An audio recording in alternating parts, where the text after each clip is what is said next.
টাচলাইন থেকে ভিনিসিয়াস জুনিয়রকে তুলে নেওয়ার ডাক এসেছে, কিন্তু ভিনি উঠে না গিয়ে রেফারির কাছে কিছু একটা নিয়ে অভিযোগ জানাতে থাকেন। মহাবিপদ হতে পারে জেনে দৌড়ে এসে ভিনিকে পেছন থেকে ঠেলে নেন রাফিনিয়া। এরপর বেরিয়ে যেতে বলেন মাঠ থেকে, কিন্তু ভিনি না বেরিয়ে সময় ক্ষেপণ করার জন্য মাঠেই মোজা ঠিক করেন।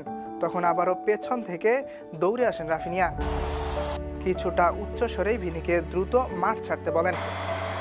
কিছুক্ষণ আগেই জয়সূচক গোল করা ভিনি হয়তো ভুলে গেছেন একটি হলুদ কার্ড দেখলেই আর্জেন্টিনার বিপক্ষে ম্যাচ মিস করবেন তিনি, কিন্তু রাফিনিয়া তা ভুলেননি।